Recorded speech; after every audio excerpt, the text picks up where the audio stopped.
नमस्कार, मैं हूं पूजा सिंह। आप देख रहे हैं बुलंद आवाज़ और राजपथ उत्तर प्रदेश। स्वागत है आप सभी का।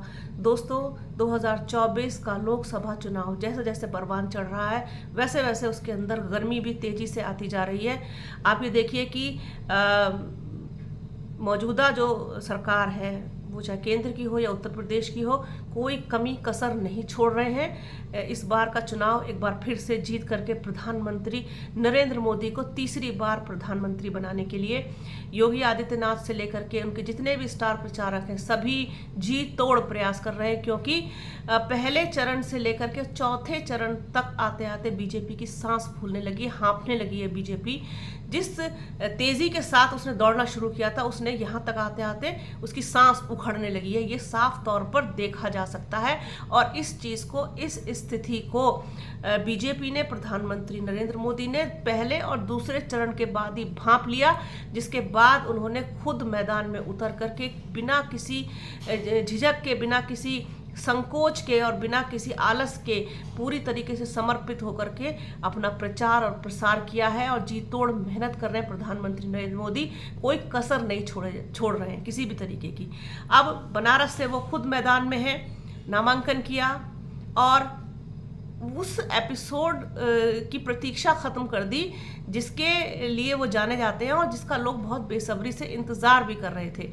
जो प्रधानमंत्री नरेंद्र मोदी के व्यक्तित्व को बहुत अच्छी तरीके से जानते हैं, वो उनके बारे में सब जानते हैं कि कब प्रधानमंत्री नरेंद्र मोदी किस तरीके का व्यवहार करेंगे। देखिए, व्यक्तित्व बनाना इंसान के अपने हाथ में होता है। आप उसको जैसा चाहें वैसा बिल्टअप कर सकते हैं। बहुत सारी जगहों पर, बहुत मौक़ों पर प्रधानमंत्री नरेंद्र मोदी ने खुद मौका दिया है दूसरों को कि वो उनका मजाक बनाएं, क्योंकि ऐसी हरकतें कर जाते हैं, ऐसी चीज़ें बोल जाते हैं, ऐसा व्यवहार कर जाते हैं कि जिससे लोग फिर सवाल करते हैं पीछे से। अब आप ये देखिए, आपके पास उपलब्धियां गिनाने के नाम पर क्या है? आपने मिडिल क्लास के लिए, लोअर मिडिल क्लास के लिए, आपने गरीबों के लिए किया क्या? आप गिनाते हैं कि हमने इतने सारे मकान दिए, आप कहते हैं कि हमने राशन दे रहे हैं, हमने 80 करोड़ लोगों को बराबर राशन दे रहे हैं, हमने गरीबी खत्म कर दी, हमने ये कर दिया, वो कर दिया। लेकिन ज़मीन पर उतर के देखिए, आपने बेरोजगारी के लिए क्या किया, आपने महंगाई के लिए क्या किया, आपने इंफ्रास्ट्रक्चर के लिए क्या किया, आपने विकास के लिए क्या किया, आपने जो महिलाओं का और बच्चों का जो विकास होना चाहिए था उसके लिए क्या किया, आपने शिक्षा के लिए क्या किया, आपने जो महिलाओं के उत्पीड़न हो रहा है, दलितों का, अल्पसंख्यकों का, पिछड़ों का, शोषितों का, वंचितों का, उनके लिए आपने क्या किया? काम क्या किया आपने सिर्फ और सिर्फ जो अमीर वर्ग है उसको और ज़्यादा अमीर कर दिया और मिडिल क्लास को, लोअर मिडिल क्लास को, गरीब आदमी को आपने क्या दिया?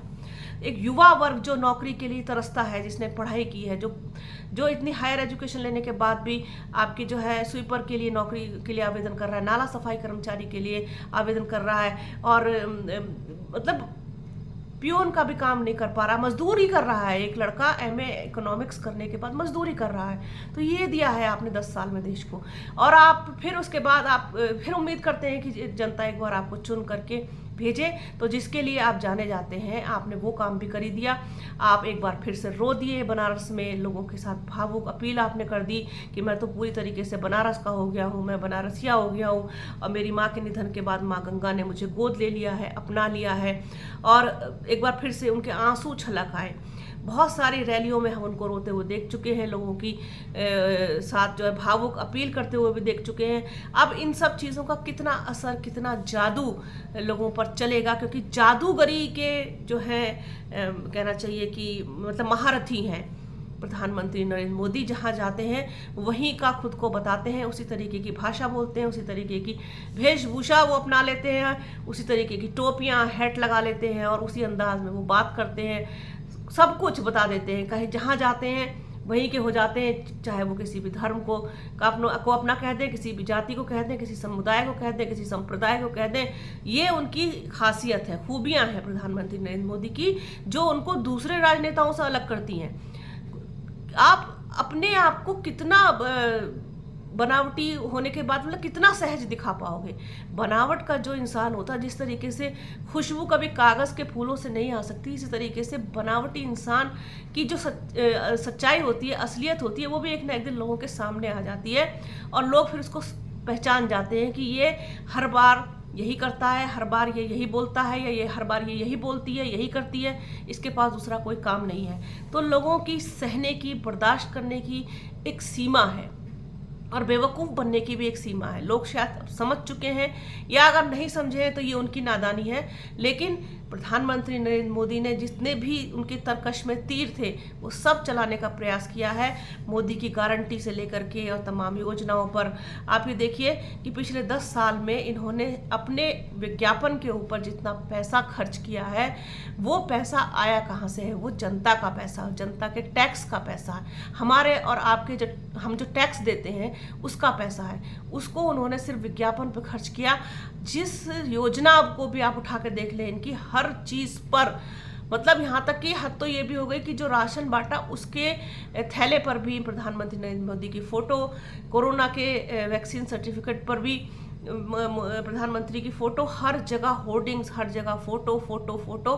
सिर्फ इतना शो ऑफ किया आपने। अगर वास्तव में उतना धरातल पे काम किया होता, इस देश के विकास के लिए काम किया होता, तो आपको शायद रोना ना पड़ता, आपको लोग वैसे ही सर आंखों पर बिठाते जिस तरीके से हमेशा दूसरे लोगों को बिठाते आए हैं। रोने की, गाने की, सहानुभूति लेने की, अपने आप को इतना बेचारा सा दिखाने की आपको ज़रूरत ना पड़ती अगर आपने वास्तव में लोगों के लिए, इस देश के लिए कुछ काम किया होता। तो एक बार फिर से भावुक अपील, एक बार फिर से रोने वाला एपिसोड जिसका लोग बहुत इंतजार कर रहे थे कि अब बस रोने ही वाले हैं प्रधानमंत्री नरेंद्र मोदी।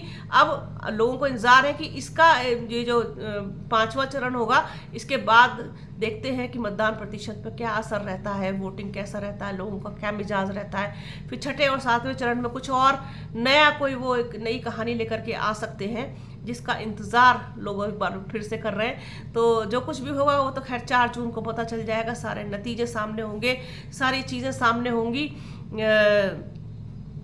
लेकिन लोगों के ऊपर इनकी बातों का, इनके आंसुओं का, इनकी कहानी का, इनकी भावुक अपील का कितना असर हुआ है, ये भी देखना बहुत दिलचस्प होगा, जिसे डेफिनेटली हम और आप मिलकर के देखेंगे 4 जून को।